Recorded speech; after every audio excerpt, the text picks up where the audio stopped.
mnavyowatendea wale mnamtendea Mungu, mnavyowatendea wale mnamtendea Mungu. Heri mtu yule anayetoa kwa moyo, maana atapata thawabu kwa Mungu.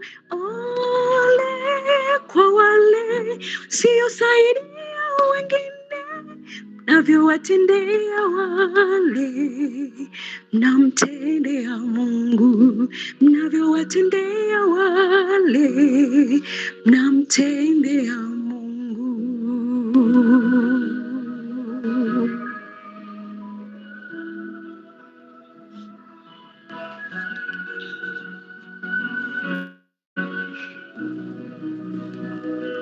Nalikuwa na njaa, hamkunipa chakula.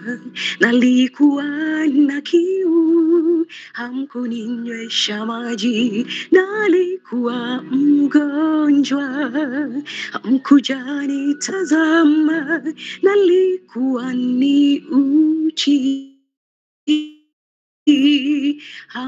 wale mlimtendea Mungu, mlivyowatendea wale mlimtendea Mungu. Heri mtu yule anayetoa kwa moyo, maana Mungu. Ole kwa wale wasiosaidia wengine, mnavyowatendea wale mnamtendea Mungu, mnavyowatendea wale mnamtendea Mungu. Heri mtu yule anayetoa kwa moyo, maana Mungu. Ole kwa wale wasiosaidia wengine, mnavyowatendea wale mnamtendea Mungu, mnavyowatendea wale mnavyowatendea wale mnamtendea Mungu.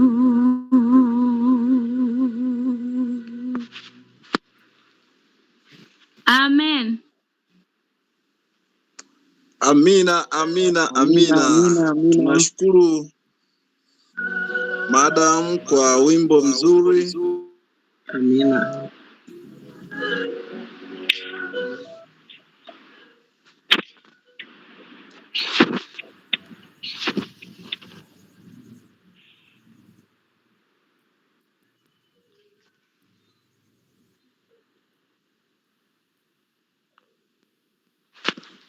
Tunashukuru Madam kwa wimbo mzuri ambao umetupatia.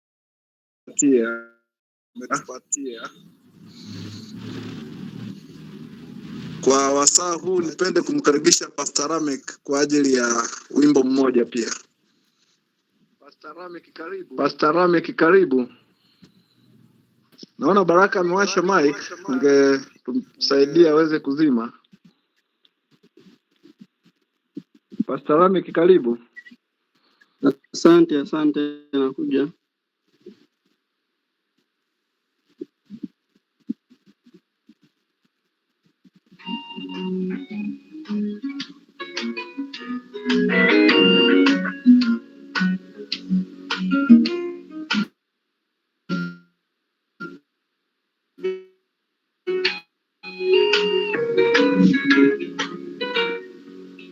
Ninajua kuwa niko peke yangu, kumbe yuko hapa kando yangu. Bado anajua ninavyoumia, yuko hapa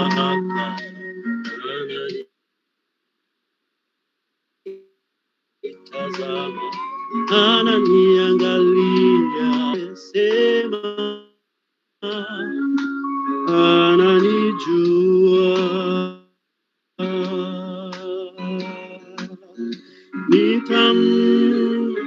Nitamtazama, nitamshuhudia, nitamwambia moyo wangu inayonisumbua, ili aiondoe. Yeye peke ananijua, ananijua, ananipenda. Nitamtazama, nitamshuhudia, nitamueleza dhambi ya moyo wangu inayonisumbua, ili aiondoe. Yeye peke ananijua, ananijua, ananipenda.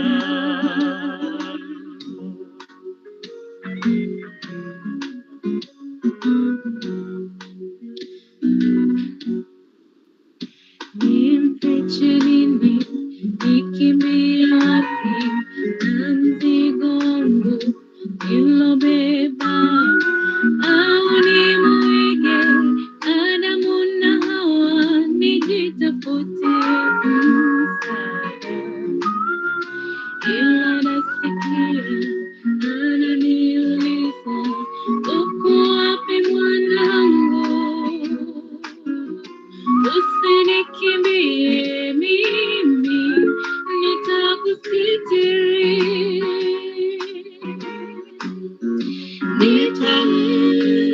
Nitamtazama, nitamfungulia, nitamueleza dhambi ya moyo wangu inayonisumbua, ili aiondoe.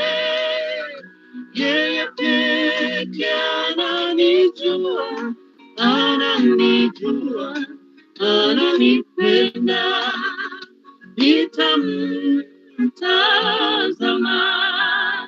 nitamfungulia, nitamueleza dhambi ya moyo wangu inayonisumbua, ili aiondoe. Yeye peke ananijua, ananijua, ananipenda.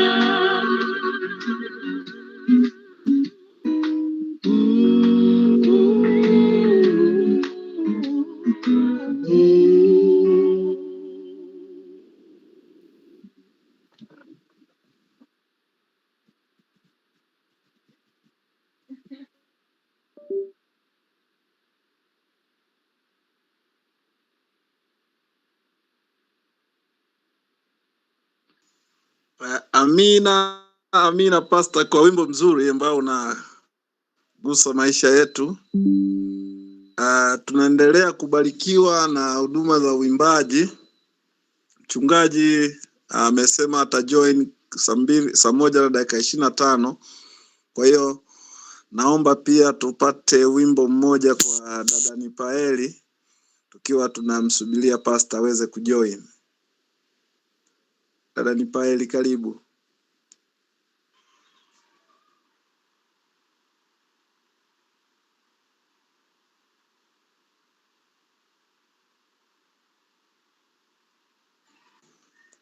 Naona dada Nipaeli yuko mbali kidogo. Pastor Lamek, unaweza kupatia tena wimbo mwingine?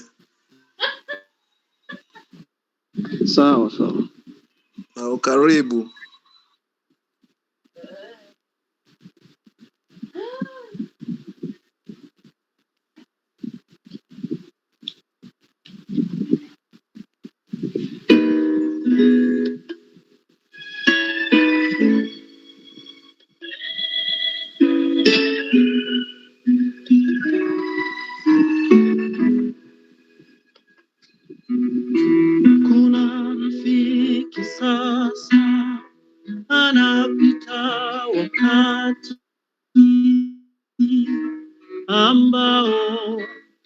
kufikiri, ajaribu kuomba kwa Mungu wa mbinguni, waona wapoteza muda. Unaona haina maana kubakia magotini ukiomba. Uanza potamka, machozi hutangulia, waona haina maana tena. Oh, hata kama wajisikia kuchoka, usiache kuomba. Japo neno moja, mweleze chozi la imani, anaelewa. Oh, hata kama wajisikia kuchoka, usiache kuomba.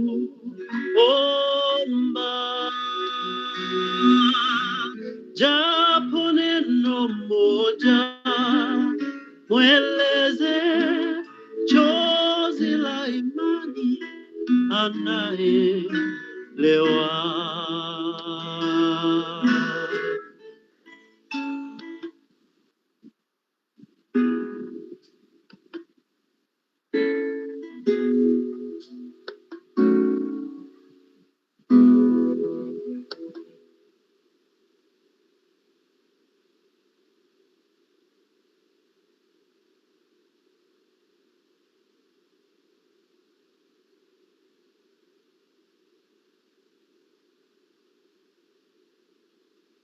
Kwa yule mama ambaye aligusa vazi na damu ikakoma, yeye husoma chozi lolote la imani lidondokalo katika shavu lako, akisema amini, maana mimi nitatenda kwa ajili yako. Oh, hata kama wajisikia kuchoka, usiache kuomba. Japo neno moja, mweleze chozi la imani, anaelewa. Oh, hata kama wajisikia kuchoka, usiache kuomba. Japo neno moja, mweleze chozi la imani, anaelewa.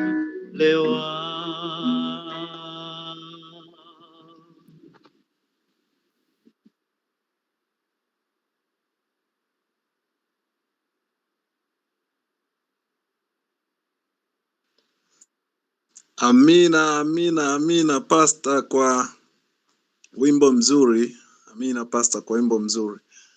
Naona bado Pastor Lubua hajajoin, lakini pia niendelee kuwaomba tuendelee kusambaza link, tuendelee kualika marafiki tuweze kujoin. Leo ndo siku ya mwisho, kwa hiyo tuhitimishe kwa kishindo. Tuendelee kusambaza link na kualika marafiki mbalimbali waweze kujoin. Dada Nipaeli, unanisikia? Dada Nipaeli, unanisikia?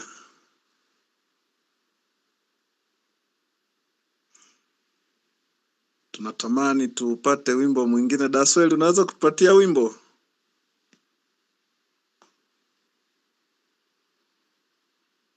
Dada Sweli. Ya, nakusikia. Tupatie wimbo.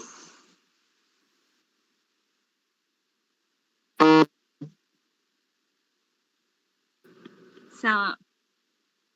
Basi kuna wimbo ambao ninaupenda sana. Ni wimbo namba 29 katika vitabu vya nyimbo. Kwa kama ukipendezwa tunaweza tukaimba kwa pamoja.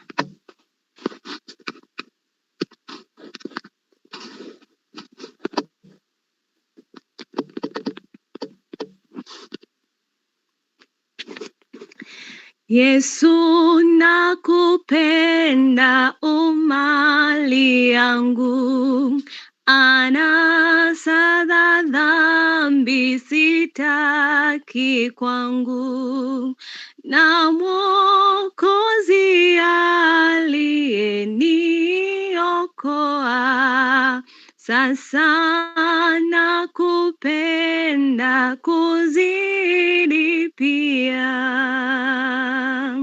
Moyo umejaa mapenzi tele, kwa vile ulivyonipenda mbele, uhai wako ukanitolea, sasa nakupenda kuzidi pia.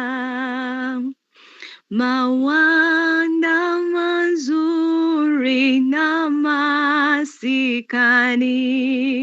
niyatazamapo huko mbinguni, tasema na taji nitakayovaa, sasa nakupenda kuzidi pia.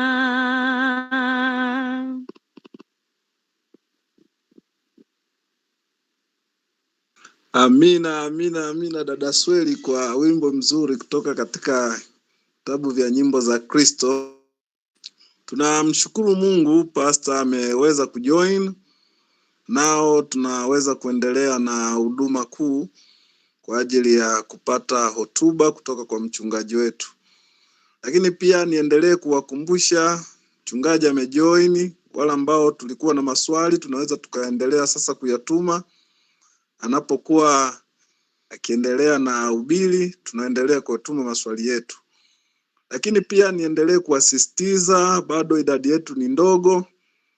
Tuendelee kualika ndugu jamaa na marafiki tuweze kujoin katika meeting hii ya leo. Mungu awabariki sana. Karibu Pastor Fadhili kwa ajili ya somo letu la leo.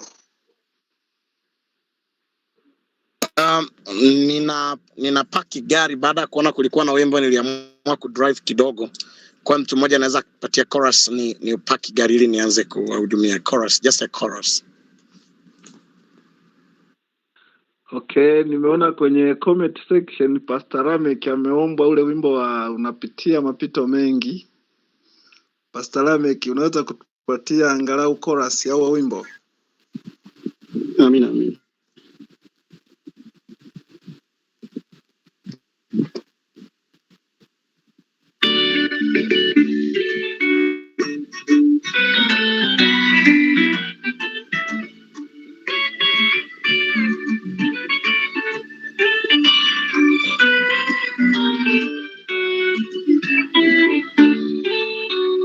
Twapitia mapito mengi tuishipo hapa duniani, mahangaiko ni mengi sana, tofauti kwa kila mmoja. Kila mmoja anaubeba msalaba kwa namna yake, mzigo unalemea sana, wafikiri ametuacha. Ni Mungu wako anaku anakujua, mtazame tu. Japo kanyamaza, zitumaini ahadi zake. Ni Mungu wako, anakujua, mtazame tu. Japo kanyamaza, zitumaini ahadi zake. Ikiwa alitenda nyakati zile zilizopita, hata sasa anaweza. Bado anasubiri, kwa wakati wake atatenda. Kilichopo ni kuamini. Ikiwa alitenda nyakati zile zilizopita, hata sasa anaweza. Bado anasubiri, kwa wakati wake atatenda. Kilichopo ni kuamini. Barikiwe.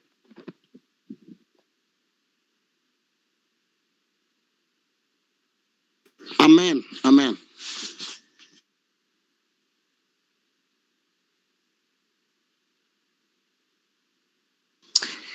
Basi kama mtojali, naweza kuanza pamoja nanyi jioni ya leo. Na basi Mungu atukuzwe, to God be the glory. Can you kindly invite your neighbors? Uwe na wakati mzuri wa kualika ndugu, jamaa na marafiki. Na kila mmoja amealikwa katika siku ya leo. Tutakuwa na speedi kidogo, lakini ambayo imelenga au imejengwa kwenye ufanisi bado wa jambo hili. Na Mungu mwema aendelee kutubariki, atusaidie tunapoingia katika mkutano wa siku ya leo. Labda kabla sijaenda mbele, niwatie moyo wana Fort Light Association kwamba jambo hili mlofanya ni kubwa, lina thawabu kubwa mbele za Bwana. Lakini si hivyo tu, ni kwamba as you're on your way and on the process, as you're keeping on building the bridges, it's quite very possible to be outstanding and to be so much blessed. Na naomba kwamba kila mmoja azidi kuhisi kwamba atabarikiwa anapofikiri kufanya hivyo. Na Bwana mwema aendelee kuwabariki, aendelee kuwa pamoja nasi, na aendelee kumtumia kila mmoja wetu, na kwa mapenzi yake Mungu mwenyewe tupate namna nzuri ambayo Bwana atatubariki na kutuongoza katika siku ya leo. Na kwa hiyo nipende kualika kila mmoja ambaye amejiunga katika kundi hili ajihisi kwamba Bwana anambariki na anazidi kumuongoza, na kuna kitu ambacho Bwana amekusudia kwamba kwa kweli akifanye katika maisha yake ya utumishi. Niwatie moyo kwamba muendeleze jambo hili kwa moyo mwema na kwa makusudi matakatifu sana, na hivyo kwa kweli tutabarikiwa sana na tutakuwa na wakati mzuri wa sasa na siku zote. Na niseme kwamba wakati mwingine kundi hili linahitaji muwe na michango mbalimbali, muwe na jambo moja hili na lile. Wale ambao tumejiunga hapa na tumekuja kubarikiwa, niseme tena kwamba hawa wana wa Mungu na watu wa Mungu hawa wameamua kujiunga hapa na kuwa pamoja kama kundi ambalo si tu kwamba wametukutanisha na WhatsApp program, lakini wamekuwa na agenda ambayo ni kubwa, ambayo ni kubwa sana, ambayo ni kuwasaidia na kuwafikia wahitaji, na mikakati mingine mikubwa ya kiinjili ambayo imekuwa mbaraka mkubwa sana. Kwa hiyo tuwatie moyo, tuwaunge mkono tunavyozidi kuplani na kuendelea kufikiria kwamba Bwana anaendelea kubariki. Hiyo ni fursa adhimu na fursa njema kwa ajili ya ukomavu wao wenyewe kiroho, na jambo hili tuliige na tulifuatishe. Lina thamani kubwa na lina tija kubwa mbele za Mungu na lina mbaraka mkubwa, na niseme kwamba si jambo la kupuuzwa. Kila mmoja anaweza kulifikiri na akalifanya kwa utukufu wa jina la Bwana Mungu wetu. Na kwa hiyo baada ya kusema hivyo, niseme kwamba nimesema nitumie fursa hii kusema kwamba binafsi as your pastor, I'll be praying for you, I'll keep on encouraging you kwamba hiki mnachokifanya kina thawabu kubwa mbele za Mungu, kina thawabu kubwa mbele za Mungu na hatupaswi kukipuuza, na Bwana mwenyewe anajua jinsi ambavyo atawalipeni kwa namna ambavyo mnapambana. Na it is time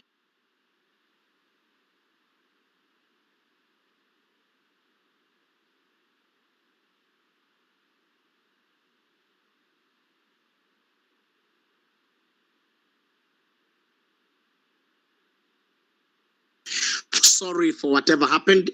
Ni muda wa kumwalika kila mmoja ambaye yuko hapa na ambaye ataendelea kujoin, ya kwamba kwa neema ya Mungu tuendelee kuwa pamoja na tujihisi kubarikiwa, na kwa pamoja tutabarikiwa sana. Let everybody feel blessed tonight. Na mimi mwenyewe kubali kuwa hapa na kujiunga pamoja nanyi, na kwa baraka mkubwa kwa siku hizi 3 nimejifunza mambo mengi sana. Jioni ya leo tunaendelea na somo letu, na kila mmoja ambavyo anazidi kualika marafiki zake, ninaona idadi inaendelea kuongezeka, na kwa namna kipekee tunayo fursa ya kualika wapendwa wetu, na kwamba kwa namna moja au nyingine waweze kujiunga, waweze kuwa pamoja na sisi, ili inavyowezekana tubarikiwe na tubarikiwe sana. Na baada ya kusema hivyo, niseme tu kwamba sasa ni wakati na muda umefika ambapo Bwana anataka kusema nasi baada ya kutia moyo zoezi ile ambalo linafanywa na kila mmoja katika namna moja au nyingine kwa kundi hili, kwamba kwa namna moja au nyingine watu hao wamekuwa mbaraka. Sasa kabla sijaomba, naomba kuuliza ikiwa nimekuwa connected, niko shared na kila mmoja anaona screen yangu. Je, tunaona? Tunaona pastor. Yes, ndio. Tunaona pastor. Basi mniruhusu niombe na tuanze. Baba na Mungu wetu, asante sana katika usiku wa leo. Tunakushukuru kwa kundi hili la wana Fort Light ambao walijipanga ili kuubariki ulimwengu kupitia Zoom meeting, Google meeting, ili kila mmoja aweze kujoin kutoka popote alipo. Nami nanyenyekezwa sana mbele zako Mungu wetu, kunitumia, kuniamini kwamba naweza kusimama mbele za watoto wako, na kwa uaminifu mkubwa sana kwamba niweze kuwa mbaraka. Na leo tena unatuleta katika kipindi hiki ambacho unaanza kwa kututia moyo, lakini utakuwa na kipindi kizuri cha maswali ambacho naiomba hekima yako bado ili iweze kunisimamia. Na jina lako Bwana litukuzwe. Uwe pamoja nasi tunapoendelea mbele, ututie moyo tunapozidi kutafakari pamoja. Na kila ambaye amekuja hapa amejiunga, anapoendelea kualika marafiki zake na yeye mwenyewe kusikiliza kwa ukaribu, umtie moyo katika topic ambayo imekuwa mbaraka, kwamba tunaweza kujaribu tena. We can do it again. Na kama kuna ambaye alikata tamaa na kukatisha tamaa na maisha, mtie moyo. Mtie moyo huyu dada, mtie moyo huyu kaka, mtie moyo huyu mama, mtie moyo huyu baba. Tutie moyo wote kwa pamoja, kwa sababu lolote unalopanga kulifanya kwa ajili ya kazi yako, ndani yake kuna mipango mikubwa ambayo hakuna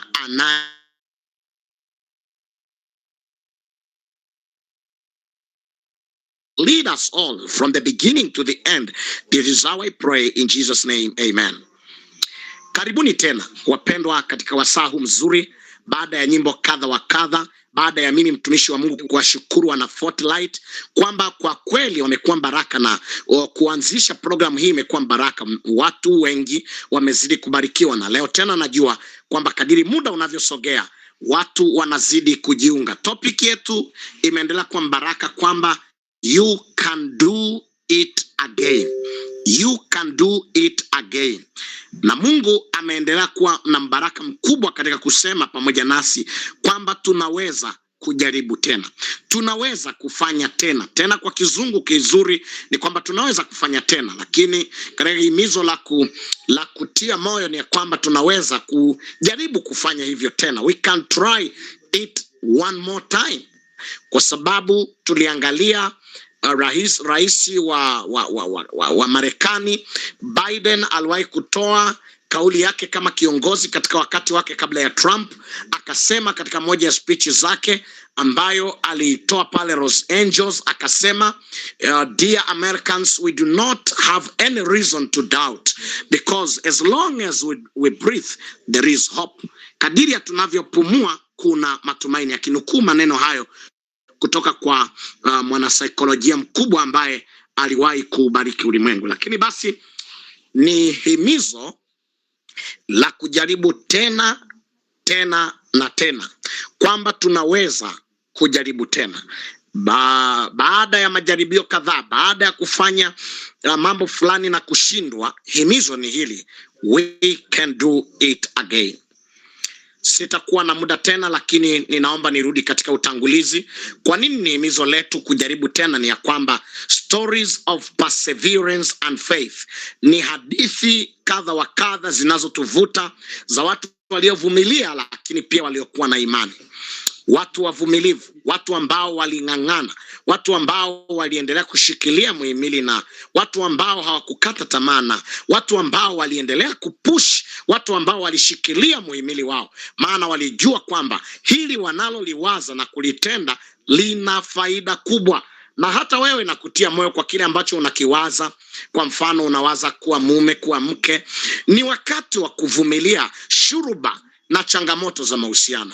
Wakati fulani unapoteza imani, unashindwa kumwamini mwanaume yeyote, unashindwa kumwamini msichana yeyote, lakini kwa sababu Mungu amesema kwamba mke mwema mtu upewa na Bwana, kwa sababu tunaamini kama ilivyo mke mwema anatoka kwa Bwana, mume mwema pia anatoka kwa Bwana. Haijalishi kwamba umejaribu kuwa na mahusiano kadhaa na hayajaenda, hayajafanikiwa, hayajatokeza, lakini hadithi mbalimbali za kibiblia, lakini pia za life heroes and champions, za watu mbalimbali katika maisha ambao wanafahamika kiulimwengu, ambao walivumilia, they persevered and they trusted on their process. Na hapa jioni leo nakuja na msemo unaosema trust the process. Trust the process. Uamini mchakato. Kwa nini ni muhimu kuamini mchakato? Kwa sababu maisha bado yanaendelea. Majaribio kadhaa ambayo bado umeyabakisha katika uhai wako yanaweza kukupeleka katika mahali fulani pakubwa na pa maana, pa msingi na pa kipekee katika maisha yako.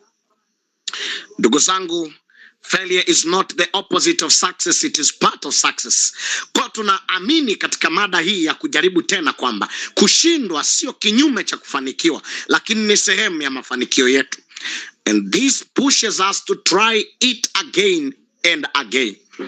Na kama basi ndivyo, na mada yetu ikaendelea kutuambia kwamba mambo ni matatu ambayo yanaweza kutushika na kutuongoza kujaribu tena na tena.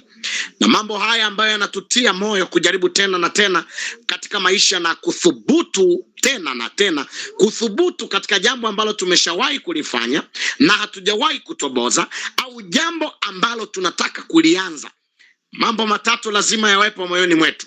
Na jambo la kwanza ni resilience, kwamba unatakiwa kuwa na ustahimilivu, kuendelea kung'ang'ana, roho ya kung'ang'ana. Na kitu kingine ni kwamba ni persistence, kubaki pale pale, kuendelea kuwa na roho ile ile, kuendelea kuwa na motisha ile ile, kwamba no matter what is happening, no matter how tough it is, but I will keep on trusting the process. Na kwa hiyo nitakuwa na persistence, na kwa hiyo nitaendelea kung'ang'ana kufika katika ndoto zangu. Kwa hiyo nitang'ang'ana kufika katika dream zangu, kuyafikia mafanikio yangu ya kiuchumi, kufikia ndoto yangu ya kuwa mume na mke bora, kufikia ndoto yangu ya kumaliza masomo katika elimu ya juu, kufikia katika ndoto yangu ya kuajiriwa katika kampuni kubwa, kufikia ndoto zangu za kuathiri ulimwengu kwa kuupatia huduma. Kwa hiyo ninakuwa na resilience, ninakuwa zealous, ninakuwa na ile motisha moyoni kwamba I can do it again, or rather I can begin the project, I can begin the dream, I can do whatever that I'm about to do. Now what pushes me, it is resilience and also persistence and also faith. Kwa hiyo you persist, you have that courage, but also you believe and trust to Almighty God. Na huyu Mungu ndiye ambaye anatutia moyo, na tuliona mambo kadhaa kwa nini tuendelee kuwa na nia ya kujaribu. Ni kwa sababu why perseverance? Why should we persist? Kwa nini tuwe na ustahimilivu hata tuweze kujaribu tena na tena na tena?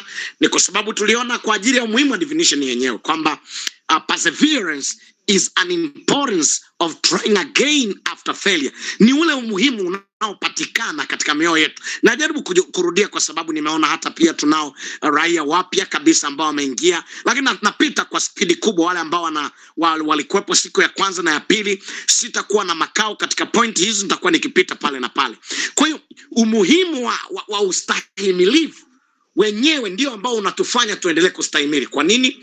Kuna umuhimu wa kujaribu tena baada ya kushindwa. Kwa nini? Jambo hili ambalo unatarajia kwamba ungefikia katika mahitimisho lake, kama ungekuwa yule ambaye atafika katika mwisho na hatima ya ndoto zako, lakini hukuzifikia, moyo unatulizwa kuamini kwamba bado kadiri kwamba unaishi, kuna nafasi nyingine ya kujaribu tena. Kuna nafasi nyingine ya kufanya tena. Kuna nafasi nyingine ya kutokeza tena. Kuna nafasi ya kuwa vile ulivyotaka kuwa, kufikia kile ulichotaka kufikia, kwa sababu bado unaishi.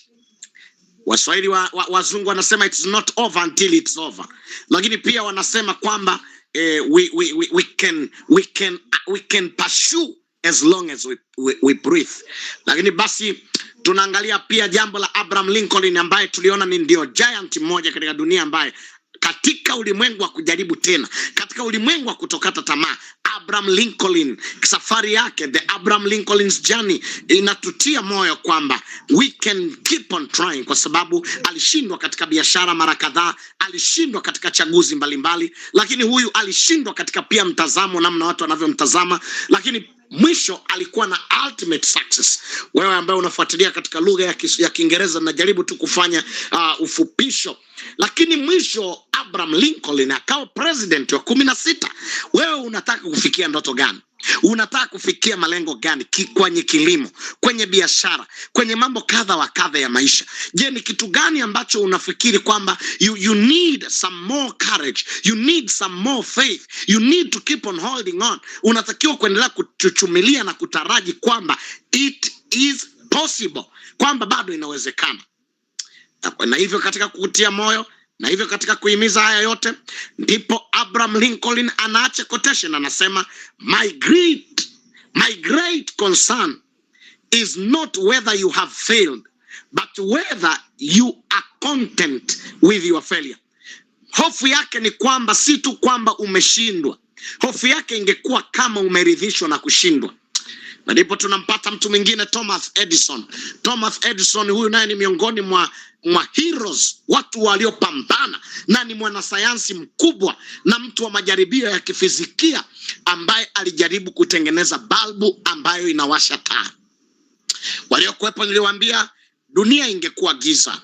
Tungetumia nini basi kama sio elimu na kujaribu, yani kama sio tu elimu, courage, ule moyo wa Thomas Edison ambaye alikaa kama mwanadamu wa kwanza kuwaza kuna umuhimu wa kuwa na mwangaza, kuwa na taa ambazo zinaweza kurespondi kwenye umeme, na ndiye ambaye akaanza kwa idea yake. Lakini tunaona kwamba alishindwa mara 1000, tuseme mara 999, mara 1000 ndipo akatokeza. Kwa hiyo 1000 times before inventing the light bulbs. Kwa hiyo akajaribu na kujaribu, na nukuu yake inasema I have not failed, I just found 10,000 ways that won't work. Aligundua manjia maelfu kumi ambazo zisingefanya kazi. Na ujumbe hapa ni kwamba unatakiwa uwe na persistence, na hiyo persistence lead to innovation. Kwa unapozidi kung'ang'ana, ule uwezo kushikilia wazo lako na jaribio lako na kile unachokitenda ukiamini kwamba inawezekana kutokeza hivi karibuni, ule uwezo wa kung'ang'ana, ule uwezo wa kuendelea kubaki kwenye njozi, maana hizi njozi ni njema na ni kitu chema. Unawaza kitu fulani kuhusu mahusiano, unawaza kitu fulani kuhusu uchumi, unawaza kitu fulani kuhusu talent ama profession yako, unawaza kitu fulani kuhusu jambo fulani, kwa kuwa ni jambo ambalo litaleta mabadiliko, litaleta innovation. Persist, have persistence, endelea kubaki pale pale. Na ukishindwa usiseme nimeshindwa, sema I have not failed, but I have discovered a way that cannot work toward what I want to begin or to what I want to do. Hivyo ndipo tunamwona Albert Einstein ambaye tunamfahamu kwamba naye huyu ni mwanataaluma tena wa mambo ya sayansia, tena mwanasayansi mkubwa wa Albert Einstein amekuwa akifanya mambo katika fizikia, na Albert Einstein ndiye ambaye baadaye licha ya kuwa alikuwa na academic struggles, alikuwa ana struggle academically akiwa mtoto, lakini huyu Albert Einstein alikuwa ndiye developer wa theory ambayo inaitwa the theory of relativity. Na kama basi Albert Einstein amekuwa mwanadamu kama sisi, tena ambaye hatajwi popote kwamba alikuwa God theory, yani hata huenda alikuwa mtumaini Mungu. Mimi nataka kukuaminisha wewe ambaye unaamini kwamba kuna Mungu, usitishwe na academic struggle ambazo umekuwa nazo. You can still reach out to your dream. Lakini pia niwatie moyo watu mbalimbali ambao hawa nao si wengine, lakini ni wazazi ambao mna watoto. Usimuone mtoto kwamba ana struggle academically ukamtamkia maneno wewe ni zezeta, utaishia pabaya. Mtie moyo. Lakini vijana, tusikate tamaa hata kama hatukufanya vizuri kitaaluma, hata kama tunaweza kuona kwamba mambo ni magumu, kwa sababu huyu Einstein Albert, yeye aliyekuwa mbovu kiutaaluma, baadaye alidevelop theory ya relativity. Na ujumbe ama somo ambalo tumelipata ni kwamba early struggles does not define your future. Kile ambacho umepitia unapambana nacho mwanzoni hakiwezi kuwa hitimisho la njozi zako na mipango yako hapa mbeleni. Kwa hiyo tunasema kwamba kama Albert Einstein, mwana fizikia mkubwa ambaye tunamtegemea katika ulimwengu, ambaye leo ulimwengu unamjali, unamfahamu Albert Einstein kama mwana fizikia aliyegundua, wale waliosoma advance, aliyegundua the theory of relativity, ndiye ambaye anatupatia fundisho kutoka kwake mwenyewe kwamba early struggles does not or do not define your future. Ukiona kwamba ulikwama mahali fulani hapo nyuma kwenye maisha yako, haimaanishi kwamba utaishia kushindwa. Na ndio maana ninawatia moyo vijana, na watia moyo wafanyabiashara, na watia moyo watu wa kilimo, na watia moyo kila mtu katika engo yake ya kupambana. Ikiwa ulipambana ukashindwa, ikiwa umeanza kwa kudorora, ikiwa umeanza na mwanga wako ni kustruggle, huyo alistruggle academically, wewe una struggle nini? Wenda una struggle katika masuala ya kilimo, una struggle kwenye mahusiano, una struggle katika masuala ya taaluma, una struggle katika kutafuta fani, hupati hata connection, unapata ugumu sana katika kufanya mambo yako. Albert Einstein anatutia moyo tena jioni ya leo, tukimkumbuka mwanadamu wenzetu, na nimekutia moyo kwamba huenda hata makanisani watu hao walikuwa waendi, they were so busy to focus on their worldly achievements, but sisi tunaye Mungu tumemprioritize, lakini bado tunapambana na maisha, kwa sababu kuwa na Mungu sio kigezo cha kutokupambana, ila kupambana pamoja na Mungu ni kigezo cha kutoboa. Kwa hiyo we are advantageous more than Albert Einstein. Na mimi namwambia Mungu, kijana mmoja hapa abadilike, mama mmoja, baba mmoja, kama mimi ambavyo ninawaza kubadilishwa mawazo yangu kila ninapo present mada hizi. Kama wasio mjua Mungu kweli kweli walipambana na kutisha ulimwengu, we can still try. Huenda ujumbe huu unamwambia kijana mmoja, maana tumesema mada yetu inasema you can do it again. Unaweza ukajaribu tena. And I want to encourage you my brothers, I want to encourage you my sisters, I want to encourage you whoever is in the board, that we can push it once again. Keep it once more. Keep it once more. Have a further trial. You can still achieve. You can still become somebody. You can still be a billionaire. You can be a trillionaire. You can be wherever and whoever you want to be. Unaweza kujaribu tena. Mtu mwingine ambaye tulimwona ni J.K. Rowling. J.K. Rowling alikatishwa tamaa, alitoa machapisho kama mwandishi mara 12 akakataliwa, lakini alipoandika andiko lile lingine la Harry Potter likapokelewa, ulimwengu mzima ukashangaa, maana amejaribu mara 12 anakataliwa. Lakini leo J.K. Rowling amemaliza kama mwandishi wa encyclopedia, among of the writers of the worldly encyclopedia. Kwa hiyo kama mwandishi alipambana, ndio maana anasema believe in your vision. Ufundisho analotuachia, believe in your vision even when others don't. Amini katika njozi zako, hata wakati wengine unapoanza wakubeza, wanakuacha ufanye peke yako, wanakutelekeza kwa sababu they don't see what is it in you and how your future shall be. Wewe endelea kupush ukimkumbuka J.K. Rowling. Alikataliwa. He was betrayed. He was not accepted. But furthermore, he is among of the writer of the worldly encyclopedia. Unaweza kujaribu tena. You can do it again. Mimi kama mchungaji wenu, kama daktari na kama mtu ambaye ameitwa kuleta hamasa, the worldly encouragement but biblical encouragement, I want to tell you it is possible. Utasoma habari za Michael Jordan, maana leo tutatoa andiko hili. Utamwona amejaribu sana ujamaa, na baada ya kuacha hata shule high school, baadaye anasema I have failed over and over and over again in my life, and that is why I succeeded. Nilishindwa mara kadhaa tena na tena na tena, na ndio maana nikatokeza. Kumbe the more you fail, the more you create the new ways, the new means to overcome and to become somebody on your tomorrow. And so we can still persist, we can still have it all. We can still go it on, and we can still pursue it all. Na Mungu wetu bado ni mwema. Ndio maana tunapata maneno ya kibiblia ambayo ni mbaraka mkubwa. Poleni sana wale ambao mnanifuatilia. Kuna wakati nitakatika, kuna watu wananifuatilia kwa TV Hope Channel sasa hivi kwenye kipindi changu, lakini basi najaribu kukata simu zao ili tuweze kubarikiwa kutoka hapa moja kwa moja. And so don't bother when it is a little bit disturbing. Mtaona simu zikiingia hapo kwa screen, lakini msiwe na mashaka. Lakini basi kwa nini tusonge mbele? Galatia 6:9 natuambia, let us not grow weary of doing good, for in due season we will reap if we do not give up. Tusikate tamaa, tusilegee katika kutenda mema, kwa sababu kwa wakati wake tutapokea tusipozimia moyo. And so this encourages us that we may push on. This encourages us that in due season we shall reap if we do not give up. And so no one should give up. No one should go in the state of giving up, because as more we try, as more we do it, as more we kick on, we shall finally become. And so, dear brothers and sisters, I'm here to encourage you and tell you that the book of Galatians chapter 6:9 says that let us not grow worry of doing whatever that is good, for in due season we shall reap if we do not give up. Naamini kwamba kila mmoja anafuatilia slide hizi na anaendelea kubarikiwa anapoendelea kunifuatilia, na ndio maana tunaendelea mbele. Tunasema kwa nini tutiwe moyo? The story of Job. The story of Job itself can encourage us, because Job's trial and unwavering faith, yale majaribu na ule moyo wa kuendelea kung'ang'ana, tunapata fundisho kwamba trust in God's plan even in diversity.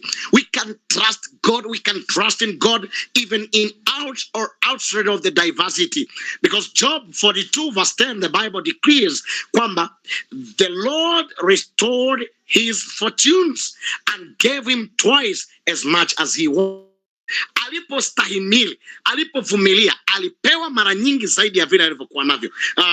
In so rushing moment, Ruth loyalty, ule uaminifu wa Ruth, alipoamua akamwambia mama mkwe Naomi kwamba where you go I will go, where you stay I will stay, your people shall be my people.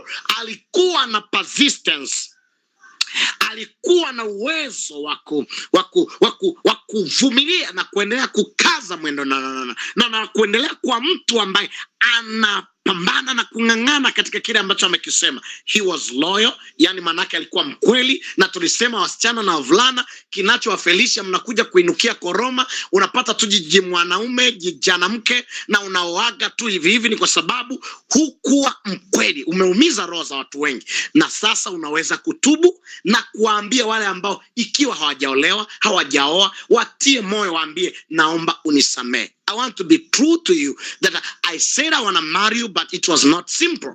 Ruth was loyal.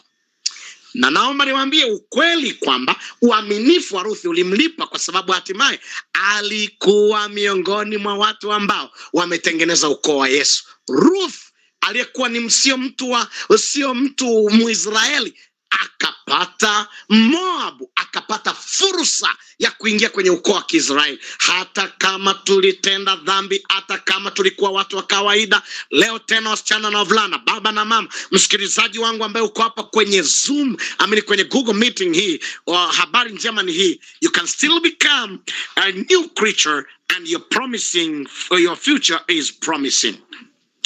Lakini Peter's redemption, tunaona kwamba alimkana Yesu mara 3, lakini alipoomba msamaha alisamehewa. Yuda alimkana mara 1, lakini Yuda katika kumkana Yesu mara 1, kumkana kwake Yesu mara 1, huko hakukumpa wakati wa kutubu na akapotea milele. So the more we feel like we have fallen, tumeanguka kwenye dhambi fulani, tunaweza kuinuka tena. Ndugu msikilizaji, najaribu tu kwenda na wewe, tunaye modern champion of perseverance, na hapo unaweza kumuona Opa na wengine wanatupatia somo fundisho kwamba turning rejection into success, kugeuza kukataliwa kwenda kwenye kukubaliwa, kugeuza kukataliwa kwenda kwenye kukubaliwa. You can turn your rejection. Umekataliwa mara ngapi? Kwenye nini? Na mbona bado ukate tamaa? Unaweza kugeuza kukataliwa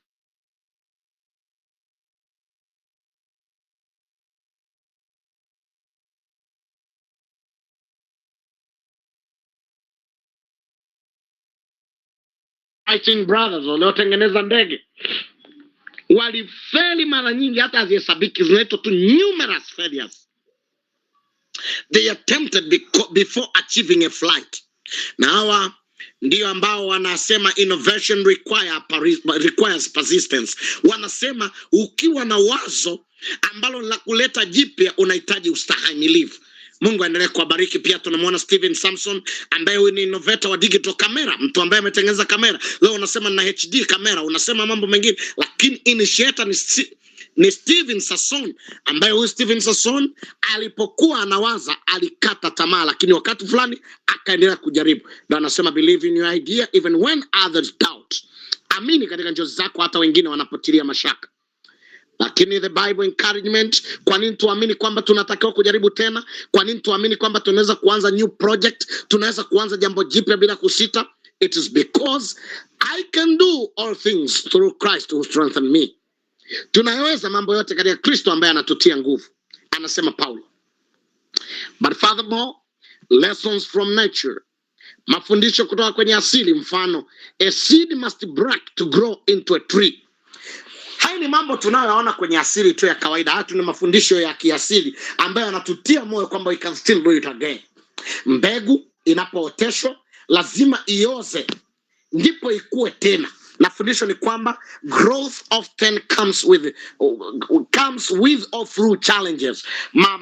Ukuaji wowote, ili ukue katika fani, ukue katika academic, uwe mwanataaluma aliyekuwa kielimu, uwe mwana profession aliyekuwa, uwe na taaluma na talent uliyekuwa, chochote unachotaka kigrow, hata tu mahusiano yako kuwa makomavu, unatakiwa kuna wakati unaoza, uhusiano unaoza kabisa na unakatia tamaa, kumbe na unakuwa. Biashara inaonekana kama inaoza, kitu fulani kinaonekana kama kinaoza, lakini ukisipo kikatia tamaa kitachipua. Why? A seed must break to grow into a tree. Lakini pia practical steps to persevere. Yako mambo ambayo ni ya kivitendo ambao unatakiwa kuyafanya unapotaka kutokeza. Jambo la kwanza, mambo ni 3 makubwa. Jambo la kwanza, set goals. Set clear goals. Unahitaji upate ustahimilivu katika njozi yako. Usiote njozi, usiwe na mpango, usiwe na jambo ambalo unataka kulijaribu tena na tena, au unalotakiwa kulianza ukiwa huna mwelekeo. Kwa sababu unasema kwamba direction is more as important than speed. Mwelekeo ni muhimu kuliko hata speed yako. Unapofanya speed kwenda wapi? That is more important. Na hapa tunasema kwamba set clear goals, learn from failures, na surround eleweka. Umepanga nini? Mbona umepanga hivi? Itakuwaje? Hadi lini? Hiyo mipango yote i-comprise, iwe na vile vigezo vyote muhimu vya kufika unapotaka kwenda. Na ukisha kuwa na goli, nimebakiza dakika zangu 5 tu ambazo nitamaliza nanyi, na kumradhi pia kwamba ninaenda kwa spidi kwa sababu haya yote ya nyuma tulishakuwa tumeyasoma, ndio maana nimeenda kwa spidi. Kwa hiyo unatakiwa uwe na goli ambalo linaeleweka. Set a clear goal. Learn from failure. Jifunze kutoka kwa nini nimekosea, nimeshindwa. Kwa nini nimeshindwa? Nimekosea wapi? Lakini surround yourself with the supportive people. Jiungamanishe tu na wale wanaokutia moyo, wanaokushika mkono. Lakini usisikilize sana wanaokuunga mkono kushindwa. Kuna watu wanakatisha tamaa. Yaani wanakatisha tamaa kwamba hata hayo mate huwezi kumeza. Yaani wanakatisha, nimewakataa and I don't want them to be in my circle. I'm in the circle of those who are making me to push on for God's glory. Lakini faith and resilience, tunapataje moyo katika? Those who hope in the Lord will renew their strength. Wale walioweka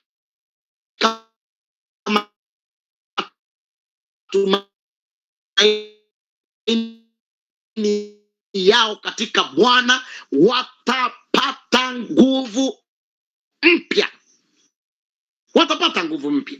Uwe na nguvu mpya. Na kuombea kaka, uwe na nguvu mpya. Na kuombea kijana, uwe na nguvu mpya. Wewe mtu mmoja, mtu mzima, msikilizaji uliyeko hapa, na kuombea nguvu mpya. Maana wale ambao wameweka tumaini lao katika Bwana watakuwa renewed, watapata nguvu mpya tena, watapata nafasi mpya tena, wale ambao wameweka matumaini yao kwa Bwana. Lakini kitakacho kuwezesha ni nini? The power of prayer. Tunapoenda katika vilele vya somo hili, ninaomba niwakumbushe vijana kwa watu wazima umuhimu wa kuombea, mipango na roho ya kukata tamaa. Ninaomba nikutie moyo, kataa kukata tamaa. Ikemee roho ya kukata tamaa. Kataa kabisa. Deny the spirit of giving up. Nimekuambia kama watu wa kidunia hawaja give up, kama wameendelea kuwa na matumaini, how about you? Why you not?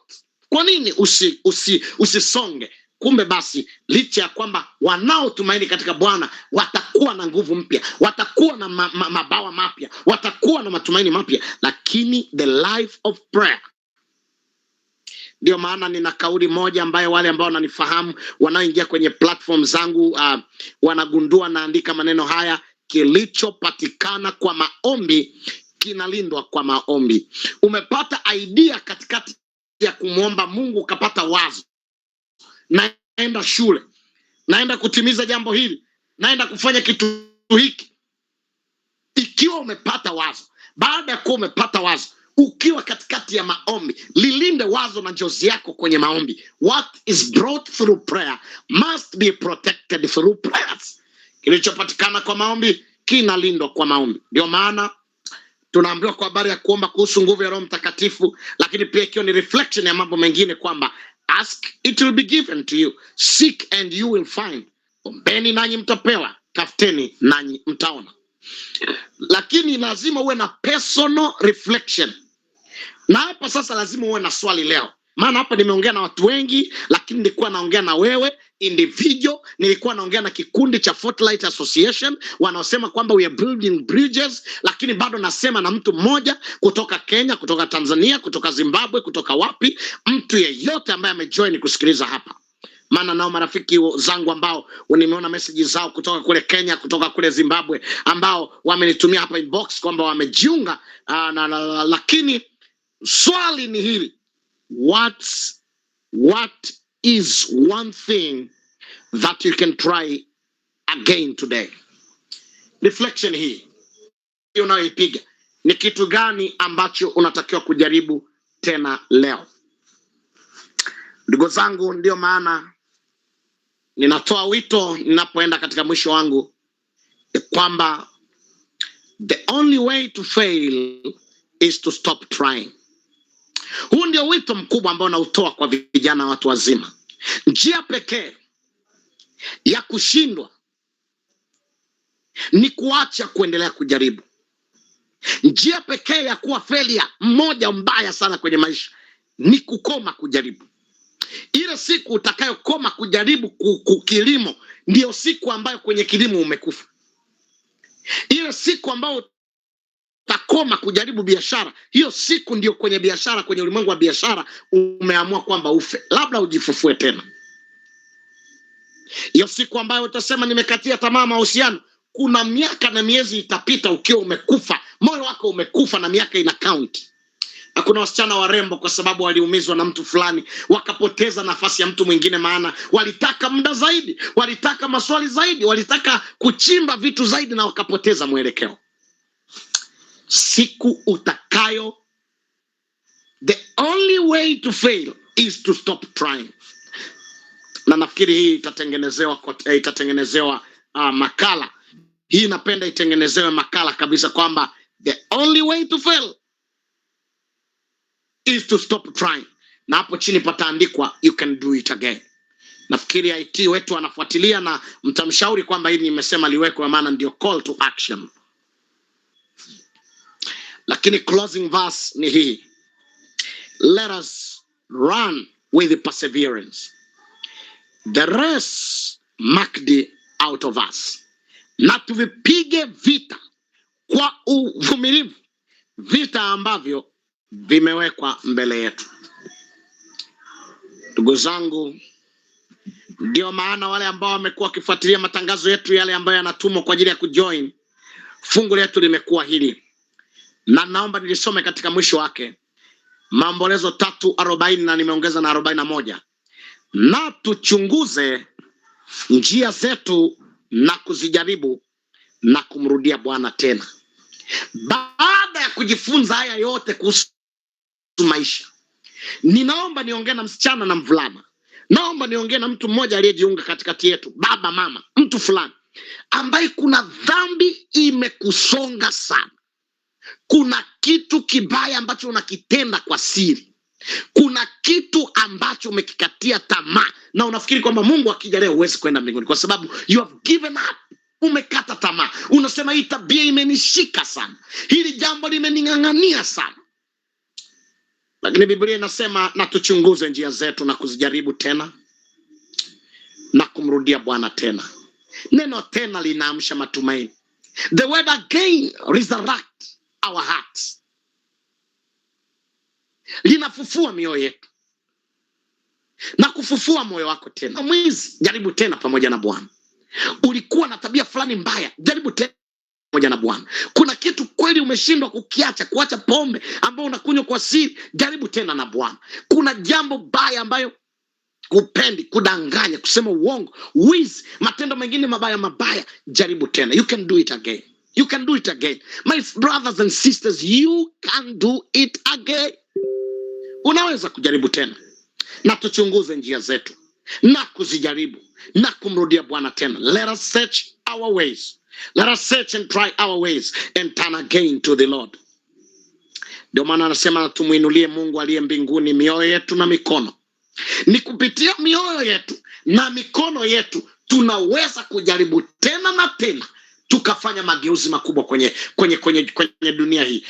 Kuna quotation moja sikuiweka hapa, lakini katika misho yake niseme you can do it again, keep going.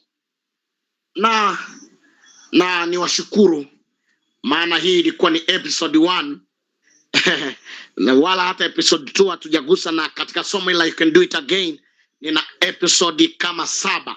Lakini basi Mungu atukuzwe, maana episode ya kwanza tumeweza kuijadili na wana 4 light na ni 40 light hawa ambao wamekuwa na mkaribisho mkubwa kupitia kwetu wote tuliweza kujiunga. Mwisho lakini sio kwa umuhimu, niseme hivi: unaweza kuwa vile unavyotaka kuwa. Unaweza kufikisha njozi na mpango wako na yote unaoya plani hata mwaka huu kabla hujaisha, katika mipango ya mwaka na mipango ya muda mrefu. Unaweza kujaribu tena. Na ndugu zangu, niseme katika mwendelezo na mwisho wake huu na dakika hizi 5 ambazo nimeziboro tena, maana nilikuwa natengeneza hitimisho kubwa na lenye nguvu, nimalize kwa maneno haya: there is nothing as powerful as a changed mind. Hakuna kitu chenye nguvu kama akili iliyoamua kubadilika. Mungu atubariki kwa presentation hii, na lilikuwa kama hubiri pia, likuwa ni namna ya kutiwa moyo kupitia uchungaji na profession mbalimbali. Mungu atutie moyo. Hakuna kitu chenye nguvu kama akili iliyoamua kubadilika. Jaribu kubadilika tena leo, useme nataka kujaribu tena, nataka kuanza new innovation, mambo mapya, na inawezekana. May God bless us in Jesus name, amen.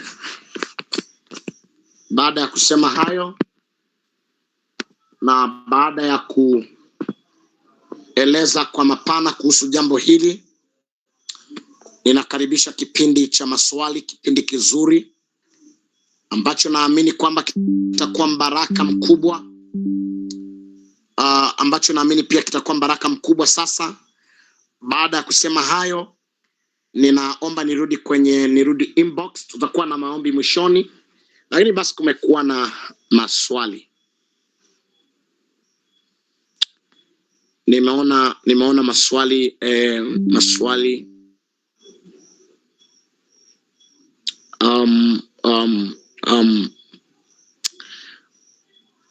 mwelekeo ni bora kuliko speed. Naona mtu mmoja ameandika hapa kwamba direction ni muhimu, direction is much important than speed. Na nashukuru kwa kuwa ulikuwa na comment pia katika haya. Ninaomba pia nirudi kwenye maswali kadhaa. Wapendwa, asanteni watu wote kwa kuendelea kujiunga. Sasa tuko kwenye kipindi cha maswali kadhaa yaliyoulizwa kwenye dashboard yetu, lakini bado najua kwamba kuna wengine ambao wamekuwa wakifuatilia hotuba ya You Can Do It Again. Asanteni kwa wale ambao wameendelea kujiunga hata sasa. Ndivyo ambavyo tunazidi kubarikiwa hapa. Swali nasema hivi, kuna watu wameandikiwa kuwa wao hawatafanikiwa, yani Mungu anajua hawatapata hata wakiomba na kufanya juhudi zote. Maana kuna watu wamehangaika mpaka wamekufa na hawajafanikiwa. Vipi hao? Naomba nijibu swali hili. Kwani mafanikio ni nini? Mafanikio ni jumla ya mambo yote ulioumbwa kwayo. Ni jumla ya makusudi ya kile kilichofanya uumbwe kwacho. Hivi unafahamu kuna mtu ambaye sababu ya kuumbwa kwake ilishakamilika bila yeye kujua, au mwingine ana umri mkubwa sasa hivi ana miaka 50 kuendelea, hajaanza hata sababu ya kusudi lake la kuumbwa. Kwa mafanikio ni jumla ya kile chote ambacho uliumbwa kwacho na ukafanya na kikatokeza, ule mpango wa Mungu. Na ndio maana kuna umuhimu wa kujiungamanisha na Mungu na neno lake, ili kupitia yeye Roho Mtakatifu akuongoze kuyajua makusudi ya kuumbwa kwako. Wengi wamekufa wakiwa hata hawajaanza hata nusu, hata robo, hata nukta ya kile ambacho ilipaswa wakitimize. Na ndio maana katika episode nyingi za You Can Do It Again zinazoendelea huko mbele, wakati Mungu atakapotupatia kama basi, lakini ukiwa ni platform hii ama nyingine, ukiona matangazo hayo utaendelea kualikwa, ni ya kwamba many have died and many are still surviving with many years of surveillance, lakini hawajaanza hata kutimiza kusudi ambalo kwalo Mungu amelianzisha ndani yao.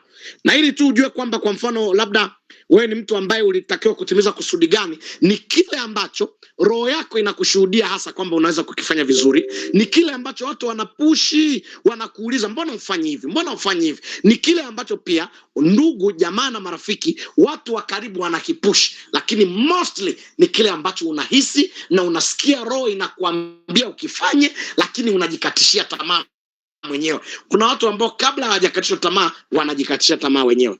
Kwa mafanikio sio kuwa na magari, ni mafanikio sio kuwa na majumba na mapesa mengi. Kuwa na hela, ndugu yangu Silvanus, sio mafanikio. Na wengine wanafikiri kwamba kile kitendo cha kuwa na mali nyingi ndio yalikuwa mafanikio. Kumbe mafanikio ni jumla ya kile kinachoitwa kutokeza kimaisha. Kutokeza kimaisha. Lakini pia mbona sisi watu wa Mungu leo ni maskini, lakini katika Biblia tunaambiwa tuna utajiri na tutakuwa vichwa na sio mikia. Leo niseme uchaguzi wa mtu wa kimaisha unamata. Wakati tunalalamika kwamba tunao maskini wengi kanisani, tunao matajiri wachache, na wote tumepewa masaa 24, wote tumepewa wakati sawa, fursa sawa, ulimwengu mmoja, lakini wenzetu wanatoboa. Ni kwa nini? Walijaribu tena na tena na tena. Walikuwa na hiyo resilience, persistence na imani. Resilience pamoja na persistence pamoja na faith viliwafanya kufika pale wanapotakiwa kufika. Wanapambana. Na hamna watu wanaopambana kama wenye mali. Hawalali, wanachanganua. Mali isije ikapungua, izidi kuongezeka. Lakini maskini anajiambia nitakula nife nishibe nijitajirishe nafsi yangu. Kuna yule mtu alijiambia mimi nimeshapata, nile nife nifanye, akaambia mpumbavu wewe, usiku wa leo nitaichukua roho yako. Kwa hiyo kutokuridhika, kuendelea kupambana ni moja ya siri ya kufika pale unapotakiwa kufa. Kufika in fact kabla ya kufa kwako. Wakati tunao maskini wengi, tunao matajiri wachache. Hao watutie moyo kwamba we can be among them. Lakini pia baada ya kujibu maswali hayo, nina swali pastor, nawezaje kuisikia sauti ya Mungu maishani ili niweze kutimiza lile Mungu analotamani nifanye? Namna ya kuisikia sauti ya Mungu ni kuwa connected na yeye. Yaani ili uweze kuisikia sauti ya Mungu, jaribu kujiungamanisha na yeye. Unajiungamanisha naye kwa njia ngapi? 2. Naomba niseme hivi, tunapoomba Mungu anatusikia, lakini tunaposoma neno lake tunaisikia sauti ya Mungu. And so when we pray, God listens. But when we read his words, we hear his voice. Tunaposoma neno lake tunasikia sauti yake. Tunapoomba yeye ndiye anayetusikiliza.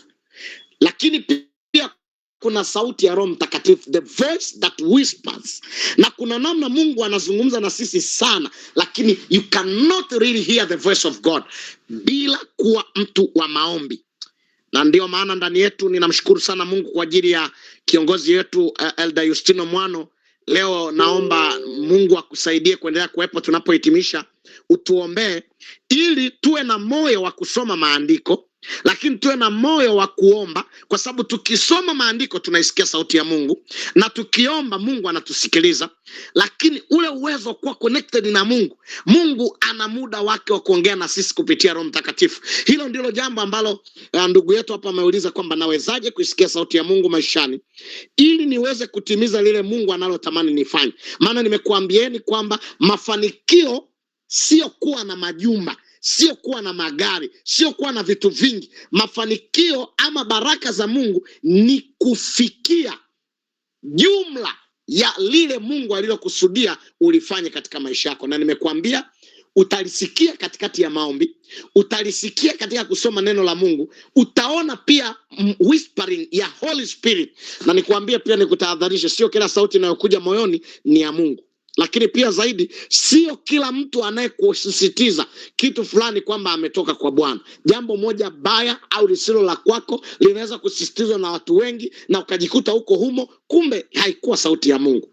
Ni muhimu tunaposikia wazazi wetu wanachotushauri, kaka zetu na dada zetu, marafiki zetu wa karibu wanaotufahamu vizuri, ni vizuri kile ambacho tunakisikia kutoka moyoni, lakini kile kilicho jumla ya mambo yote tukilete katika kusoma neno la Mungu na kuomba sana na kufungua mwanya Bwana aseme nasi. He can still speak to us. He can still connect us. He can still inspire and inspire us. We can still be his people and we can still reach the target. Nimalize kwa kusema, vijana wenzangu, kwa sababu ya dakika zilizosalia, platform hii itatengenezwa na watu wazima walioko hapa wengi. Nikisema vijana ni kwa sababu ya hawa Fortlight ambao wametengeneza, wanaitwa Fortlight Association, vijana waliomaliza chuo kikuu cha Dodoma.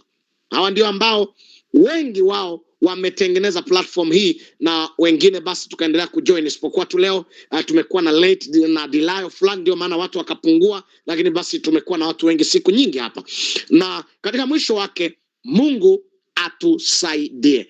Hizi slide zitarushwa kwa wana group wa Fortlight. Lakini kwa kumalizia, napomkaribisha kiongozi wetu ili atuombee, na nimeshukuru sana Elder Justino Mwano, nimenyekezwa sana kwa uwepo wako na umekuwa mtu wa mbele kujishusha na kunyenyekeza. Mwazini wetu wa jimbo la Tanzania Rift Valley Field ameweza kuwa pamoja nasi vijana kwa watu wazima, na ndiye ambaye nimesema mwisho hapa anaenda kutuombea kama vijana na kama watu wazima, tuwe na hiyo spirit ya kujaribu tena.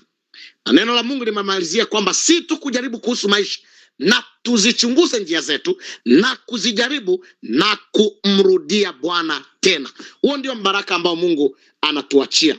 Na kwa hiyo ninaomba basi katika namna yake niandike namba ya simu ili kama utahitaji, hupo kwenye grupu la wana Fortlight na ungetamani kupokea PowerPoint hii, nitakurushia ili wabariki na watu wengine, na unitafute kwa WhatsApp peke yake. Wala usinipigie, usitume message ya kawaida, maana haitafika. Namba hii ni ya WhatsApp peke yake. Kwa hiyo ninaomba niitoe tena hii tu peke yake ili uweze kunitafuta kwa jambo la msingi namna hiyo.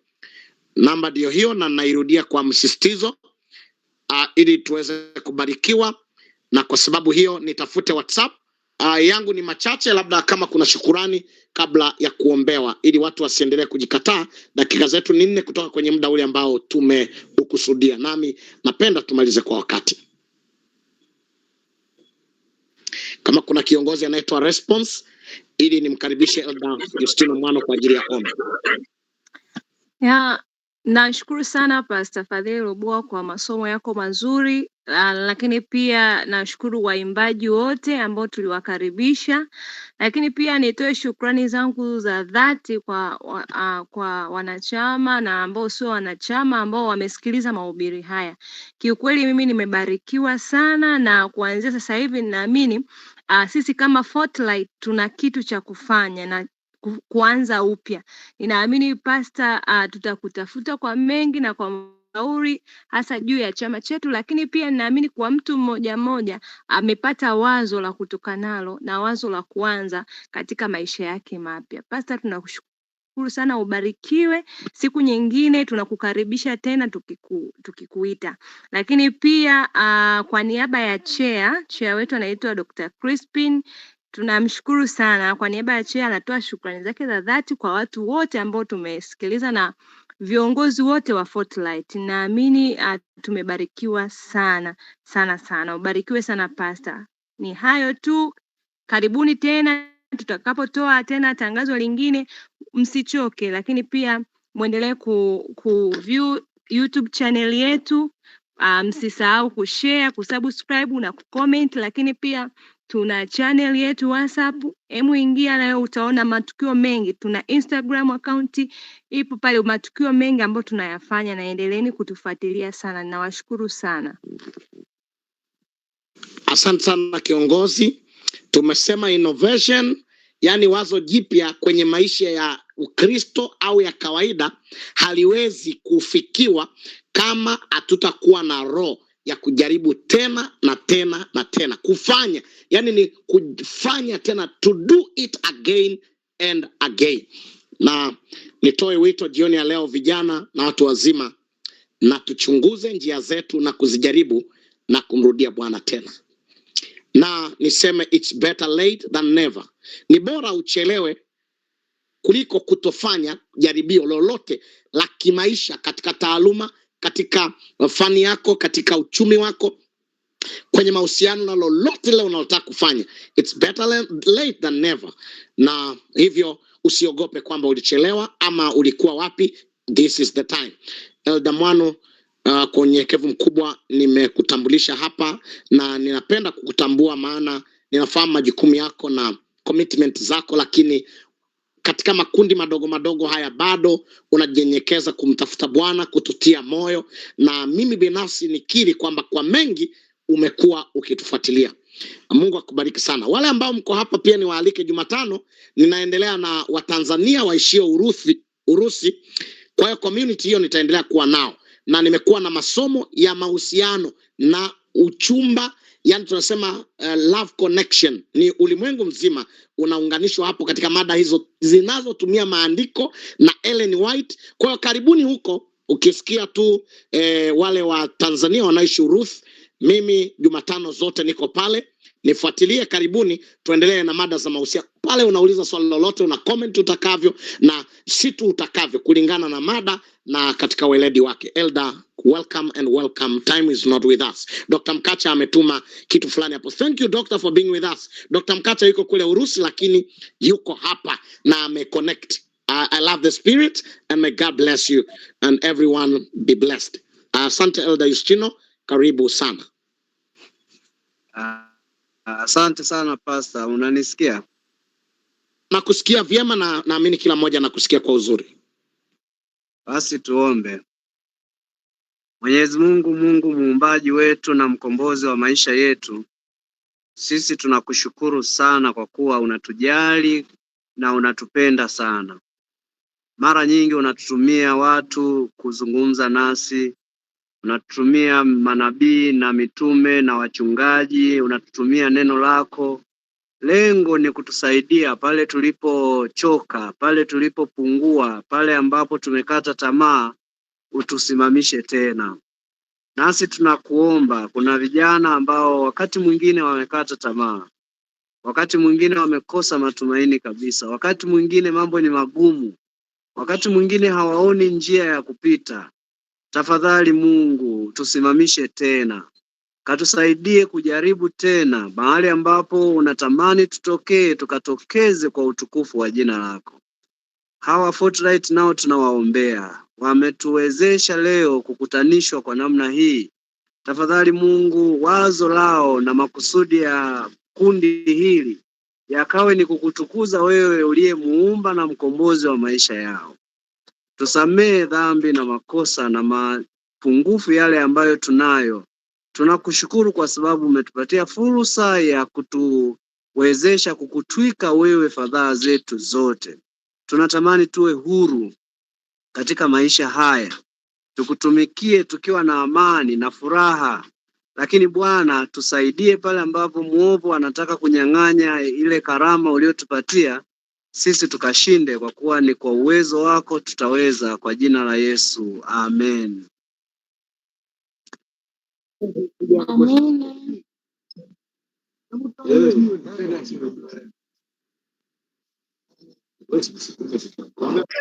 Amina, na washukuruni sana sana sana katika miisho ya mikutano ya leo. Thank you Ninawakaribisha everyone. sana. Goodbye, good night and see you next time. Please.